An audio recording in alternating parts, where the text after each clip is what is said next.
I think a poor mindset and a mindset that needs to shift within people is using age as an excuse to stop learning. Agreed. There's so many people, and I feel so sad for those people that go, "Oh, I'm too old for that now.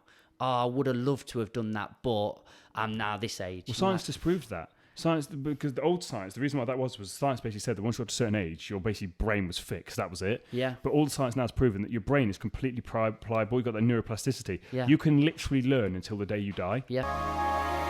Welcome to the Prime Life Project podcast, a place to help you unlock your full potential, both mentally and physically, to become the best version of you.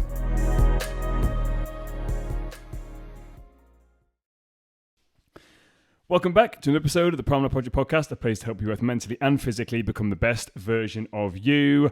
I'm your host, Daniel James, and today I'm joined by my co-host, Mr. Mikey Markham. How are we? I'm not too bad, my friend. How are you? I'm very well, thank you. I'm hot because you made me turn the air conditioner off. So when you see me sweating throughout the episode here, it's not because I'm nervous in front of Mikey, it's because Mikey's demanded I turn the air conditioner off. He's very forceful with it. He says, no, you will sweat on this podcast. I wanted good sound, mate. This is for all our benefit here. Yeah. Me, you, and the listeners. And everyone's going to thank me at the end. And it's not that hot today outside, but this new office, again, because it's so well insulated, it does get quite warm in here. And again, it's more for me and just sweating. But anyway, how's life been, all right? It's been good, man. I mean, you've just informed me that my shoulder injury might be worse than I anticipated, so I'm a bit worried about that now. Hopefully not. Yeah, I think we'll be fine. Pinched nerve, I think. What do you think? Frozen arm? Frozen shoulder. Uh-oh. We'll see. Or it could be a rotator cuff thing, but we'll see. That doesn't sound good to me. But other than that, mate, feeling really blessed. Got 5 new nights on the farm, so working every single day. Well, Monday to Friday with kids. That's very exciting. All eclectic bunch of different skill shares and stuff. So really in a good trajectory at the minute, mate. Yeah, I'm feeling blessed. I love that. That's just today. Mikey's on the podcast because we meant to have a guest. Again, I'm not going to mention the guest's name. I don't like to do this when, for whatever reason, the guest can't make it. But it's going to be a very, very good. It's something that Mikey knows. It's going to be a very, very good episode when we get it on. And I know that's going to help a lot of people. We've got a lot of good people coming in the pipeline as well. A lot of local people from Nottingham actually potentially come into the studio to talk about men's mental health. And again, the one we're going to talk about when the guy comes on, again, not quite mental health related, but again, when it comes to addiction, I think it's going to be a very, very good podcast to actually discuss. So again, we've got let down, not quite last minute, but we've got let down on the day. So Mikey's kindly stepped in. Take the reins. So again, for anyone that's new to the show, when it's me and Mikey talking, we just basically, I say wing it. We don't wing it. We kind of do. Like we basically think, right, what we're going to talk about today, and then we just go on there. So there's no sort of structure to this in the sense of there's no questions or that preloaded or anything like that. It's just a case of what do we want to talk about, and then we kind of go off on it. So today I want to talk about continual learning. And basically like your sort of thoughts on that, because I know obviously we did the Paul Cope course together, which was really interesting. I know you took a lot from that, and from my understanding, that was one of the first like actual courses externally from yourself that you'd actually done. Whereas I'm quite big on doing that sort of stuff. I know you get your learning from different places, but I just think we should have a little bit of a conversation about that. I think it's an interesting sort of thing to go down. Yeah, it was the first ever course that I've been on in that way, and I suppose the overwhelming feeling for me was all the stuff we were learning was thoughts that had emerged inside of me. I had feelings of it, but he managed to articulate it and put it down in front of me and say, this is what you're trying to express, this is what you're feeling.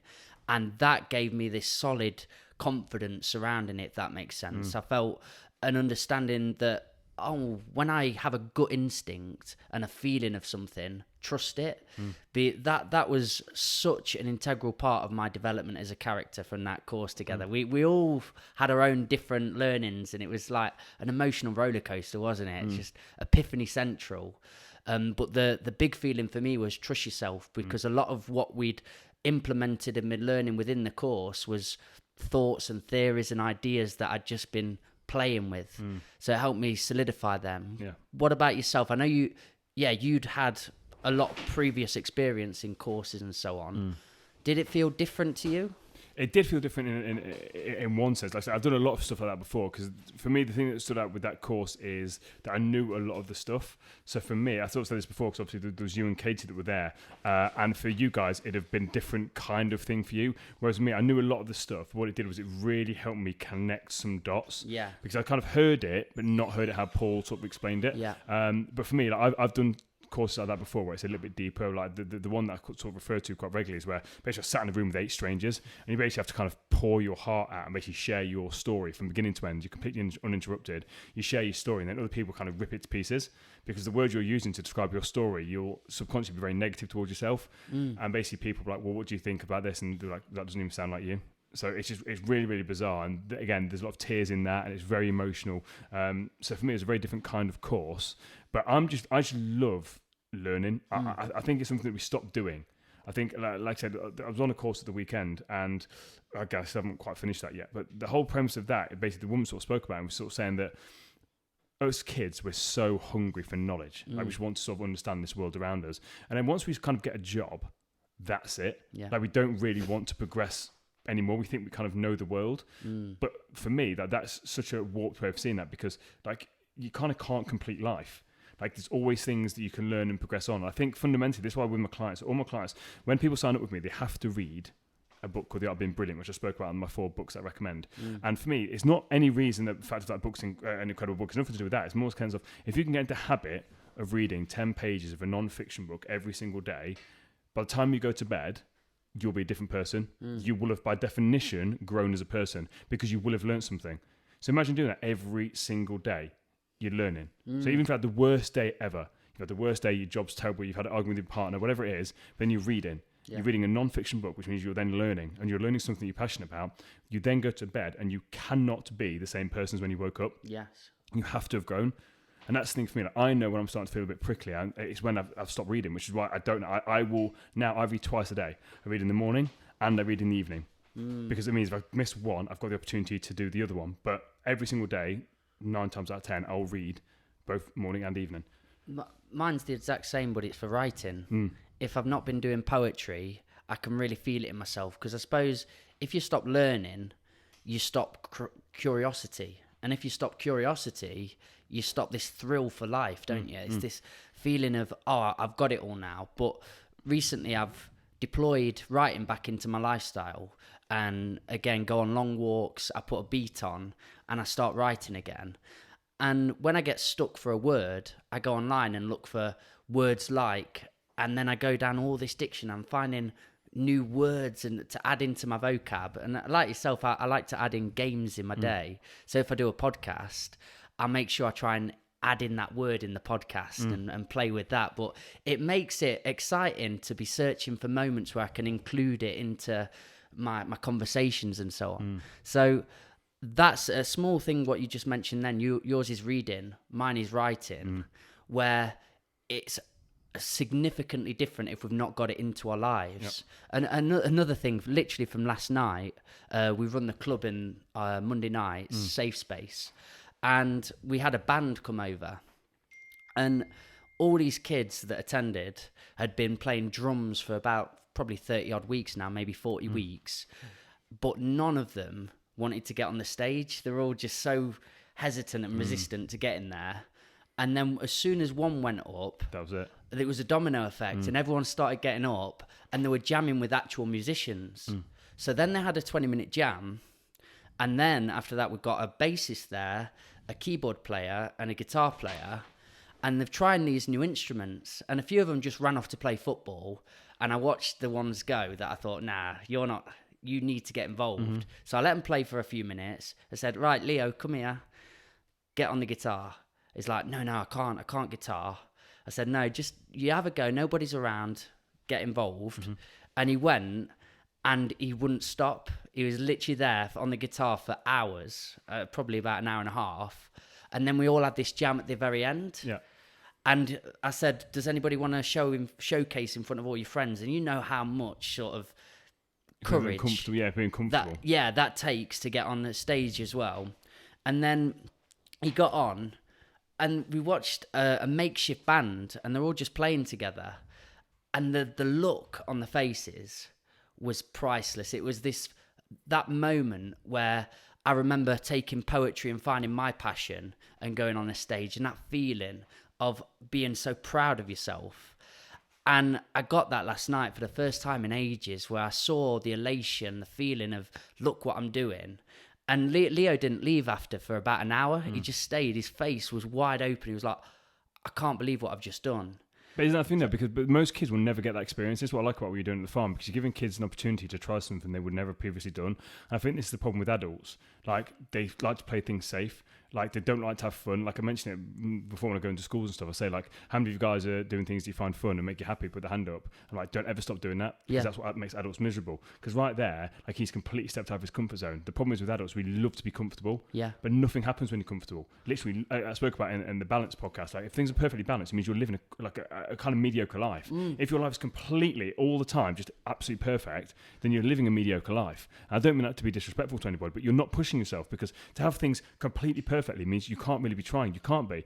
But again, there's something I learned on this course of the weekend about uncomfortableness and how sort of it can be. So put your hands, but again, the audience listens as well, as long as you're not driving, like, put your hands together, like clasp your hands together. And then look down and see which thumb is on top of the other. So right now, my right thumb's on top of my left thumb. My left thumb's on top of my right. Now open your hands up and put the other thumb on top. Open up and then close it again. But make sure the other thumb's on top now. So if you have different and uncomfortable, it feels. Yeah, okay, I feel So you want to go back to what was comfortable. All your fingers have changed position now. To know. So it feels, but nothing's changed. Your hands are in the exact same position, but how uncomfortable does that feel? And that's what change feels like. So I'm now holding this now. It feels really, really comfortable. And again, it's like brushing your teeth with a different hand. All these different things, which I've done that before, but I did it in more of a mindful practice. If you brush your teeth with your hand, it's called you to be more mindful. But it's really uncomfortable. And the thing is, if you hold it there, you feel really, really uncomfortable. You want to go back to what you were doing before. And that's kind of what adults fear. They fear that uncomfortableness. But if you can just sit on that and just work with that, and that's the thing I try and say to people, like, how do you practice discipline? By doing things that require discipline. How do you get used to being in uncomfortable positions? By putting yourself in uncomfortable positions. Like, just stepping out your comfort zone just a little bit, because again, when you slowly builds up, a little then becomes a lot. So all these things, like as adults, we love to play it safe, and that is the problem. That's why because we're not, I've used this quote before, like, a ship at a dock is safe, but that's not what ships are designed for. Same with us. Like, we are not designed to be playing it safe. We're not designed to be playing it small. And I've used that quote multiple times, like, our deepest fear is not that we're inadequate. Our deepest fear is we're powerful beyond recognition. Is that light and not a darkness that scares us? That's what we're afraid of. Like, we're afraid of maybe going up and playing that guitar, and what if we're really good at it? What if we're really good? But then, we can't be that good. No, we should play it safe. It's bizarre when you sort of understand all these things and all the sort of stuff I'm doing when I talk about continual learning, all the stuff I'm learning about ourselves as human beings and just the power of thought, and how most of us are programmed subconsciously, conditioned to be playing it safe, to not try and stand out, to basically almost preconditioned to be set up for failure, or you can't do that, so don't try. Stay in the crowd. And even in them moments of pressure, that's where we go to our comfortable side of ourselves again. I do this workshop where I get everyone to draw a house. I just say, draw a house. And literally, I've done this with head teachers, I've done this with primary schools, all over. And they'll all draw the exact same thing. And you do a little tick sheet of, have they drawn a square box? Yes. Have they drawn a square and a square? Yes. The little triangle on top, the smoke coming out the hedge even. And honestly, it's such an interesting exercise to include into the classroom, because it realizes when you've got a minute and your mind's put under pressure, we just revert back to what we know. When you say house, that could have been loads of things. It could have been a birdhouse. It could have been on a cloud. It could have been anywhere. But everyone decides, this is what I know. So even in times of pressure, I think you've got to remember, take a breath, have a sit back, and then think outside the box. Always try and be outside the box and push yourself then, and notice when you're going back to what you know and your comfortabilities. I've really started to reflect on times where I'm going into pilot mode now, and that's helping me sort of see better. I'm taking a step outside of myself, make a 10,000 foot angle look and go, Mikey, you're going into old traits here. If a big one for me is if I'm feeling uncomfortability and I need validation, I need something. Even my mates, I'm just trying to text people all the time. It's well in the way of my work and things like that. I just need somebody to talk to. And it's, what aren't you confronting here? So I'll always try and sit back, take a breather out and go, what do you actually need? What is this your phone, Mikey Markham? That's pinging away? Yeah, so if it... Are you sure you're a podcaster? Oh my God, it was my phone. I know, yeah, I was pinging, I was like, that can't be Katie. I'm getting flashbacks now of Audi. Mate, I don't know. I've told this heard a story on ping, the but I podcast. thought it was you. No. I was just like, that is someone's phone going off. Do you know here. what? I was like, it can't be me. I was 100% So sure. I can't remember if I mentioned this on the podcast before. I'm sure I must have at some point, but for new listeners, it was a funny story. So the first major gig I did for a corporate company, I don't know how I managed to blag it, was at Audi headquarters in London. So I had, again, a few of the top directors that were there, and obviously Mikey, seasoned like public speaker, seasoned podcaster, and I basically said to him on the way there, just make sure your phone's on silent. He went, oh yeah, cool. So anyway, so we're literally like quarter of the way into his presentation, and in the middle of the stream, Mikey stood there, and there's this music blasting out from his headphones that he's got around his neck, and we're like, what's that noise? Anyway, it turns out it's Mikey. Not only was it Mikey, it was his own song that was blasting out. So again, it's been recorded for like, because it's meant to go out to all the other Audis and stuff, and it's just really, really funny that out of all the people, and I've mentioned it before, it's absolutely hilarious. Everyone found it really funny, but again, it's like deja vu again. I've let her down. Honestly, in my head then, I was like, this can't be me. I would always have my phone on silent. Because I've had to take the seat unexpectedly. That was but you've only had 4 hours. Hey, mate, but remember, it's continual learning. It is continual learning. And it's confident, and it also shows people you have friends. Yeah. That's the thing. It's like, there's me. It's like, if I left mine on loud, nothing would be pinging. Quite ironic. I was talking about my well, that's what I thought. Literally, people in when my you said life that, I thought like bing, bing, bing. I can't remember what we were talking about, but it's honestly, being able to be reflective, look back on yourself, see common causes and common traits that you'll fall into when you're in uncomfortability. So I think what you're saying there, as well as just make sure you're learning about yourself all the time. You're learning, recognizing what you're likely to pilot mode into, if that makes sense. Yeah, because that's the thing. And I spoke about, I think, when we were on the radio, like one of the biggest things is like just noticing when you're going back into that autopilot and ask yourself why. Like, why is it comfortable to you doing that? And as you're trying to like step out of this better version of you, like you're trying to change, but for your entire life, you've lived a certain way. So like for me, for 30 odd years, I'm obviously 33, but for 30 years, let's say, I've been conditioned to sort of be doing this certain thing and acting in a certain way. So once I'm then trying to step out and do something new, like maybe it's a new habit, a new routine, or just try and be a better version of me in whatever way that looks like I'm not going to have a defense mechanism if something goes wrong. So this new version of me is going to be showing up like in its new situation, its new circumstance, its new habit. Like when things don't quite go to plan, I'm going to then automatically go back to that old version of me because I know how to deal with that situation, whatever that is. So again, potentially in the past would have been sex. Some people it's alcohol, drugs, whatever it is. They've got that defense, could be even food. You've got a defense mechanism. And that's the thing I'll try and get into clients when we're working through their journey, because most of them come to me for fat loss. It's understanding that most people use food as a crutch when they're stressed, they have an argument with someone, whatever it is, whether they're happy or sad. Like there's all different varying degrees. But then you're showing up as this new version of you that is self-aware and is understanding, is trying to be mindful and be present and do all that sort of stuff. And again, do all this reading and blah blah blah. Like you then don't know when you have a bad day. How does this new version of you deal with that? Because before you've always used food, but now what do you do? Like, does reading scratch that itch? Probably not. Does walking scratch that itch? Don't know, maybe it does. Does meditation? Does going to the gym? Whatever it is. But you don't know. The first time you kind of panic. So then you go back to what you do know, which is food. And this is that whole thing I talk about, pain plus reflection plus progress. I talk about it all the time. But that's the reflection where after that's happened, you're like, well, why did I go back to default mode? Because most people stop there. They'll make progress moving forward as this new version of them. And maybe they do it for a week, 2 weeks, 3 weeks.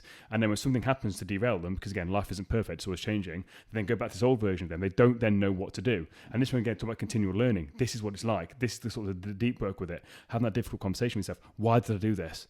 Okay, so this happened. Okay, so this happened and I used food as a crutch. Okay, cool. So next time this happens, what other thing could you do? Because what did you really want? You wanted comfort. So food gave you comfort. Okay, what else could give you comfort? Actually having a conversation with Mikey.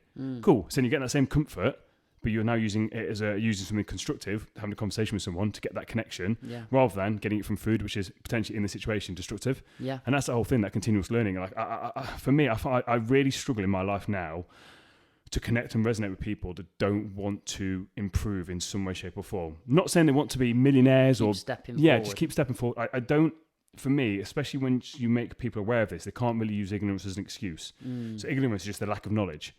So then once you then give someone the knowledge and the awareness, sorry, ignorance is the lack of awareness. Once you give someone the awareness of this, to like, well, actually, like, there's so much potential knowledge and that you can do with any part of your life. Like, it could be anything, even like just cooking or just anything. Yeah. You don't have to be a business person, millionaire, just anything so small. I don't know why you wouldn't want to continually improve. Like, even if you've got kids, like, surely you want to try and learn from your kids because they're there you can learn from anybody.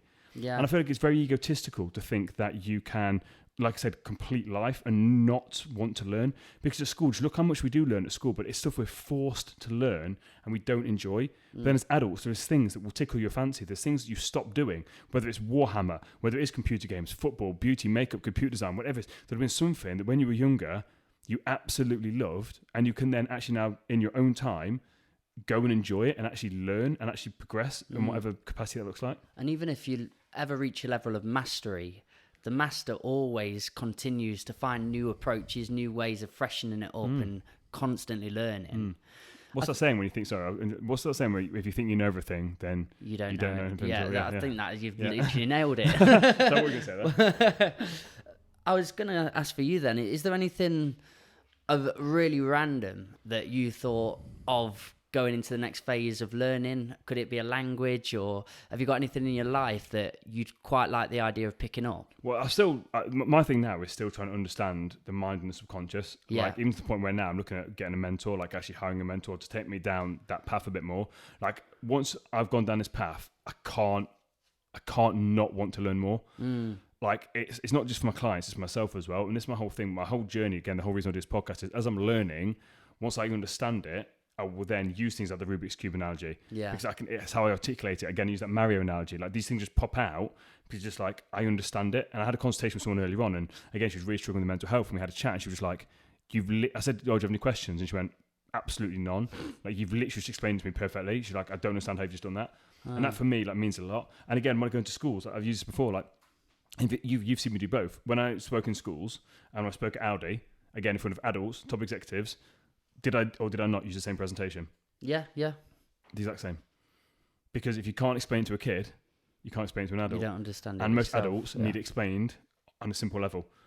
You don't need to overcomplicate life. People really try and overcomplicate it. And this is where, like, the self-help space and self-development and mental health, people like to try and use big words and show off how much they know. It's not about that. It's not about how much you can regurgitate Jay Shetty or Eckhart Tolle or Tony Robbins. It's not about that, because any idiot can do that. A monkey could do that if you train it to talk. Like, that's not impressive. What's impressive is when you can listen to that information, condense it, take down it, into but something. understand it. So take it, use it, apply it to your own life, and then talk about it, because then you can really understand it. And still have it digestible. Exactly, because this thing for me, like, if you just understand it at a surface level, if someone then challenges you, you don't really understand it.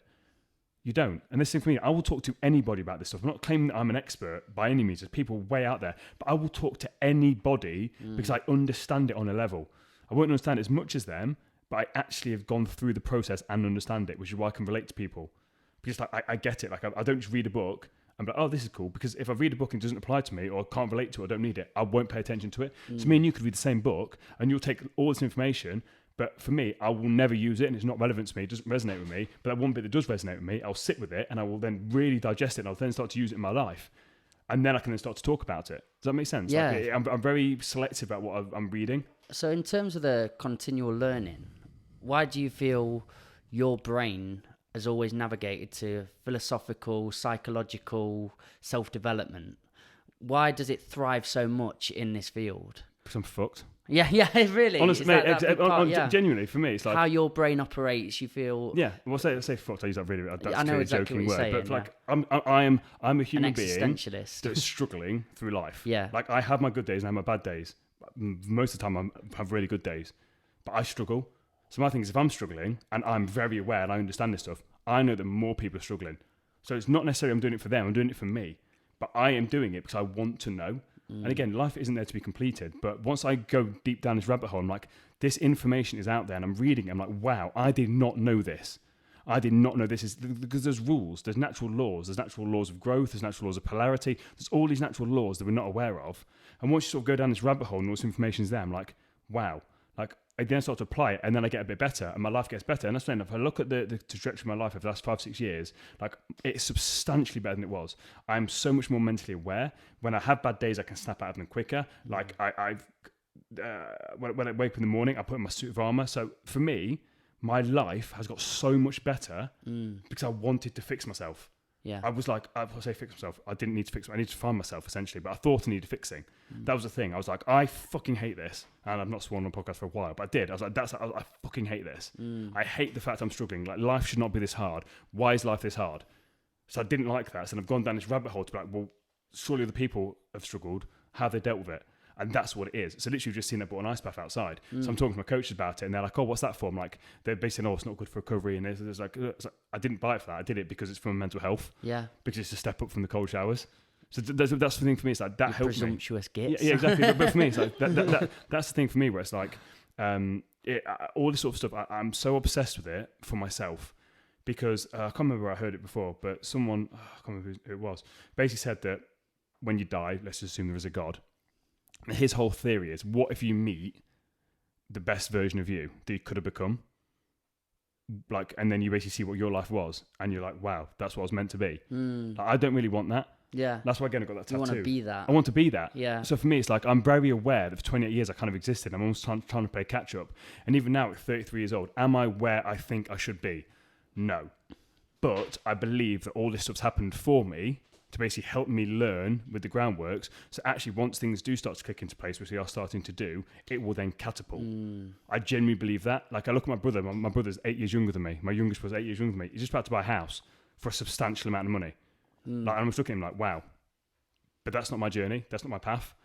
But it just makes me sometimes aware of like, okay, like, but when my thing connects and clicks like it is doing now, that's going to be my trajectory. Do you mean like far superior than that? Does that make sense? Like, because his path's very different. He's got a job. He's not self-employed.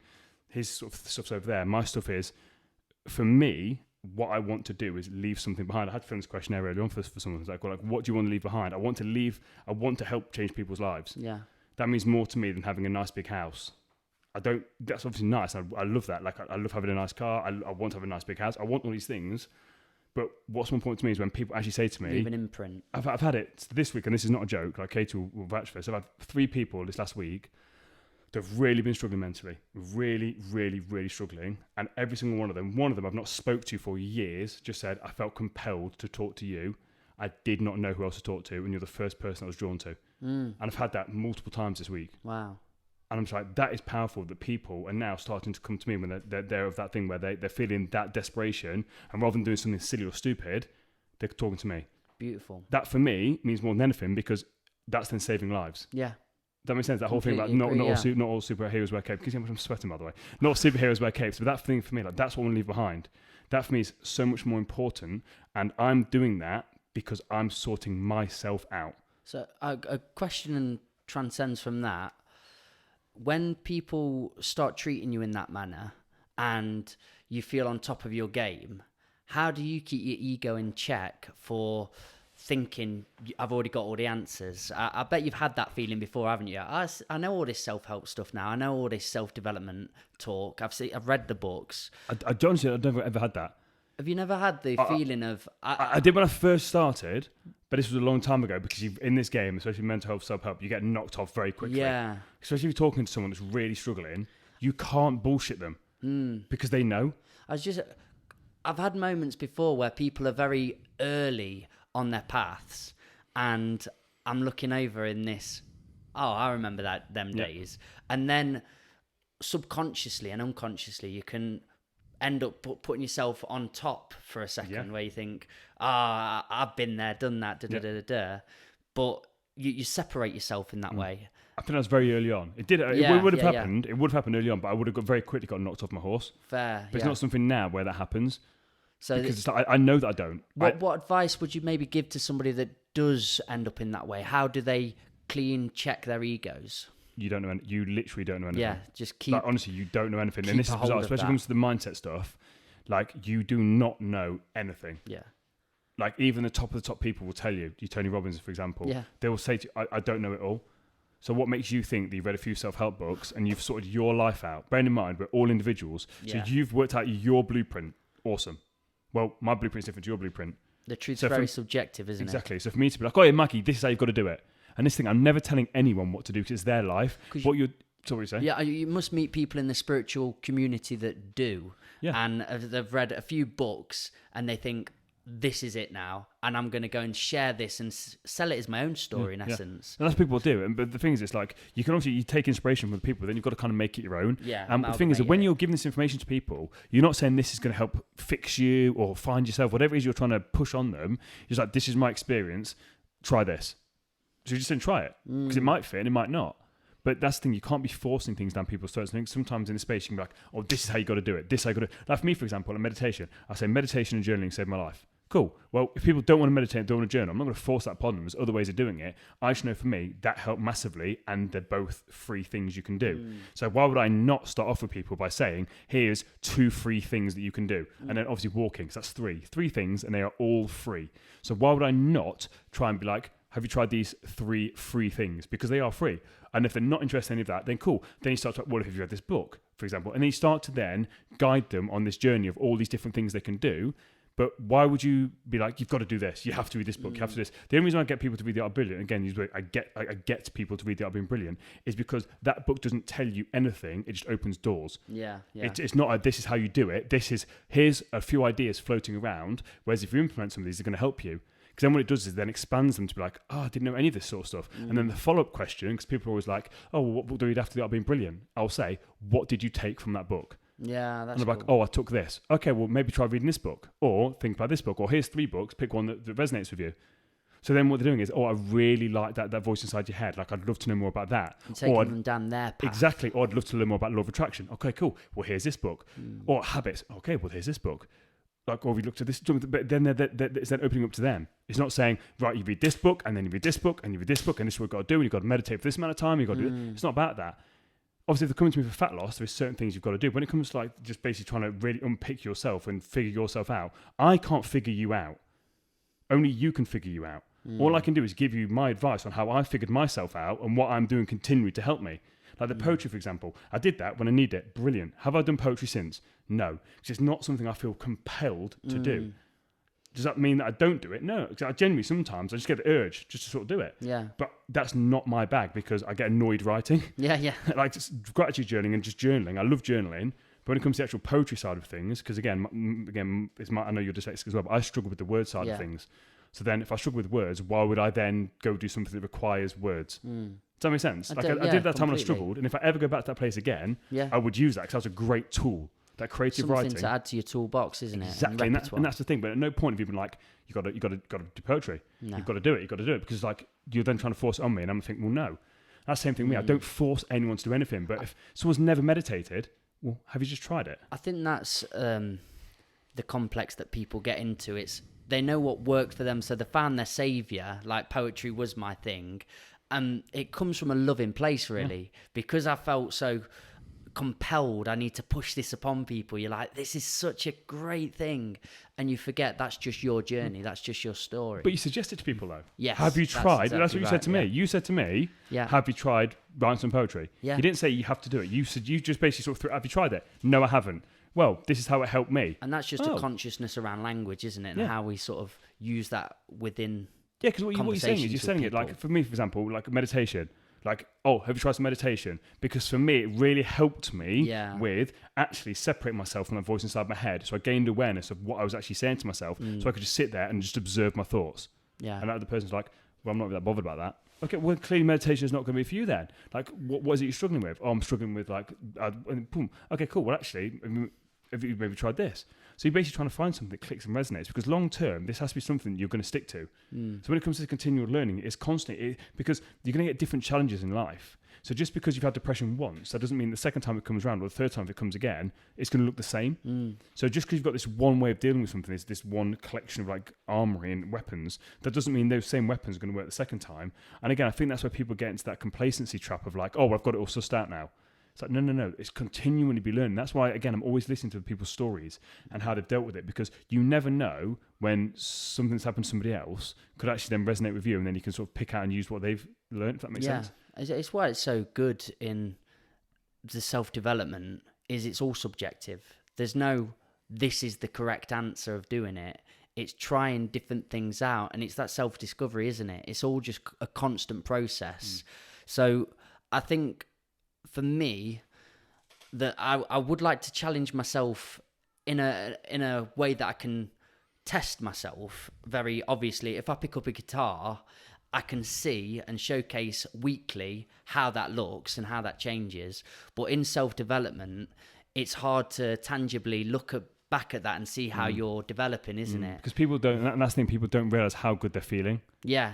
people don't realize how good they're feeling until they go back to feeling bad again. You almost feel like it doesn't work. Yeah. But then when you get a friend being like, oh, you're such, like, honestly, and this thing, when it comes to the self-development stuff, you've got to give it time to actually click in. You've got to give it time to actually sort of bed in. And it's like same with fat loss. Like, there's a process. It doesn't happen overnight. Like, it does take some time. But then you get a friend being like, you handle the situation so well. Yeah. So, for example, one of my clients got himself into someone reversed into him. So he had his pregnant girlfriend in the car. Someone reversed into him. And he said the old him would just got out to spot this guy out.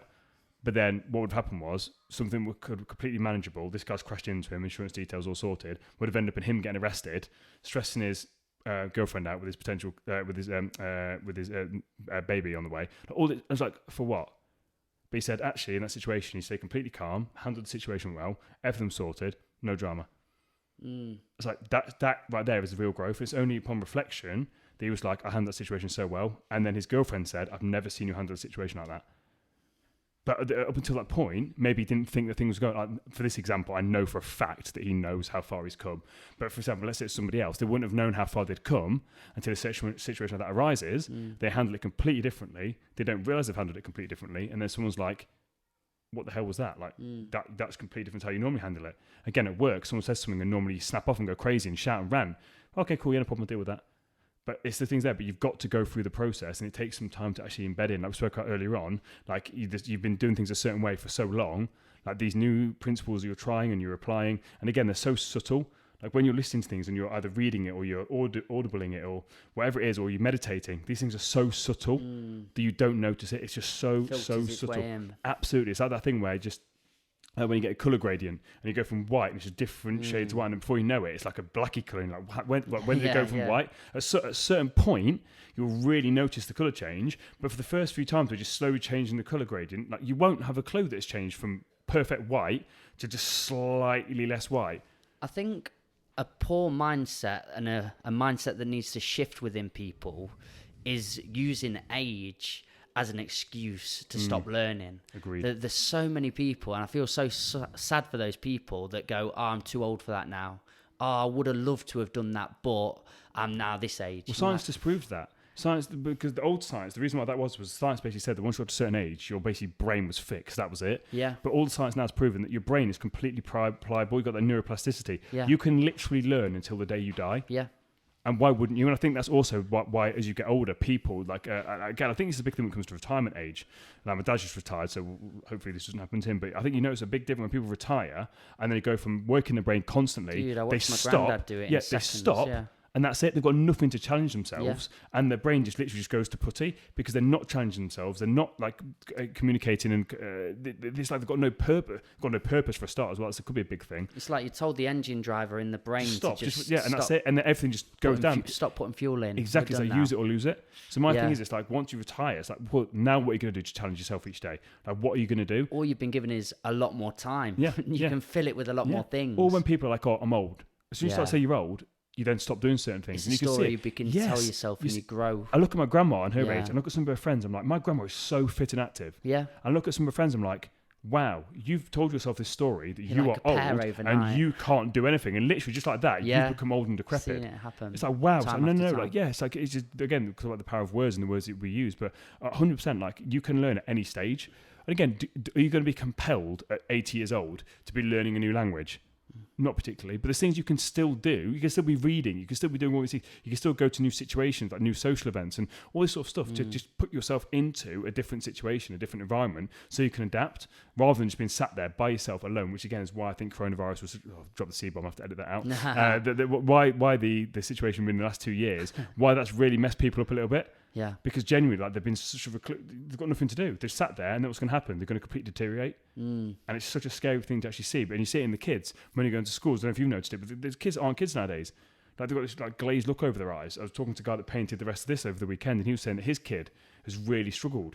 Like, he's suffering now with anxiety and all this like social anxiety. I'm thinking that kid's 14 years old. He shouldn't be struggling with social anxiety. He should be in his prime and really getting out there. But his dad was like, it's only happened because of what we went through. Yeah, such formulative period of your life. And imagine being in year 4 and you've missed year 5 and 6 and you've just landed straight into big secondary school, yeah. With all these other people have gone through the exact same thing again as well. Everyone's confused. Everyone's struggling. Yeah. I'm like, wow, that's a recipe for disaster. Yeah. Or you've gone straight into year 6. You've missed year 6. So you've missed year 7. Missed year 8. Now you're in year 9. Yeah. So you've missed those years of actually bedding into this big school. And now you're in year 9 and you expect to do that. But now technically you're the same age as the year 7s.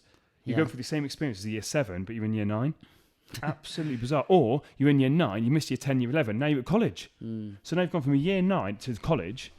Honestly, the whole thing, and again, just what that'll actually do to your brain is bizarre. Yeah, and I think one thing I'll mention then is a piece of advice I've got is try and fit at least 10 minutes in your day to learning something and really putting time aside. Last night refreshed me completely. I've never really picked up guitar, and I don't know why, but just seeing Leo and his elation within that.